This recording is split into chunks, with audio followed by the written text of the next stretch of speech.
Okay, students, today we will begin printing our food pictures. We will be doing a printing form where we will paint and press. And we'll keep repeating that until our whole image is done. Your final print is this piece of paper here. This is just the tool we're using to copy the image onto our final paper. So the first thing you need to make sure you have is the plastic tape down onto your drawing. And then you need to put the final white piece of paper, line it up with the inside square of your paper, and you need to put a piece of tape at the top so it is like a hinge. And please make sure you put your name with pencil, not Sharpie, on the back, your name and class code. When this is all ready to go, you have your hinge, the plastic is on, it's all taped in, and you have your name. You're ready to begin printing. Now we're going to paint each area. It is super important that you don't put too much paint. It is going to smush when you press it, and that paint will just kind of squirt out, and you'll end up with blobs. You can see here, this circle, I had a lot more paint than these two blue circles. So I maybe should have used a little bit less. However, I think it has a cool effect because that is kind of that print look. It is different than if I would just choose to paint this picture.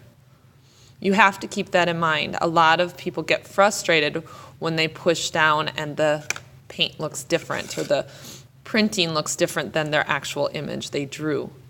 We will, the next class, be sharpening the picture, and it will begin to look like your dessert again. So don't worry too much if it gets too many blobs. You need paint, a brush, and I just realized I don't have water, and a water cup. Okay, so now I'm ready to go. So I need to look at my picture and decide what colors I want. I've already kind of started. I have the top of my cake done except for these flowers here. So I'm going to finish my flowers. I need to put a center to this one, so maybe I will do pink on both of these. Now that is a lot of paint. You notice I'm using a very little brush. I want just a little bit of paint. And I will make this flower here pink as well. So I'm going to just do all these little pink details before I press. I am getting just a little bit of paint on my brush and coloring in this flower.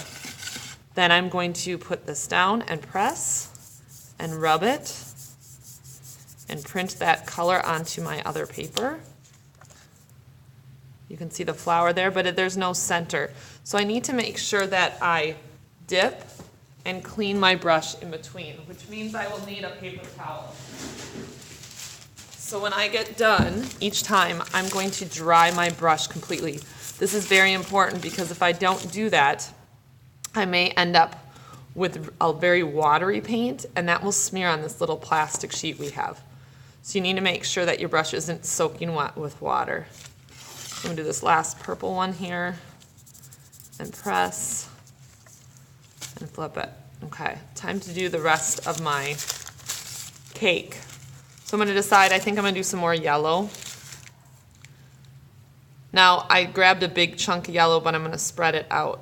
I don't want it to be too thick, or when I press, it will smear and push out. So I'm going to be very careful to put a thin layer. I'm going to do one at a time because it will dry on the plastic if I do paint too much. By the time I get to another area, it'll be dry. So I'm going to do each of these areas as yellow. You can see how I'm spreading around. Just a little bit of paint goes a long way. Paint, press. Flip it up. Paint. Two more areas of yellow. I could probably do two at a time. These are large areas though, so I want to be careful that they don't dry up by the time I paint a whole another area. A little bit more yellow, spread it around. Trying my best to stay inside my Sharpie lines that I drew for myself to keep that shape as much as possible. Okay, so I have those two areas. I'm going to press and flip it. Now it's time to switch colors. You can see I made that row. So again, we're going to rinse in the water here, wipe it, try and get as much water, and then really clean it so it's dry. And I'm going to choose, I think I'm going to do the light blue for the other side of my pattern here on the bottom of my cake. So I need this is getting a little more paint each time, making sure that I have enough that will print, but that it's not globs where it's going to smear once again. It's going to look blob-like, but I want to make sure that it doesn't get too big that it's going to take over the rest of my picture. All right, paint and press. So you're going to keep doing this for your whole image till it is done. Have fun printing.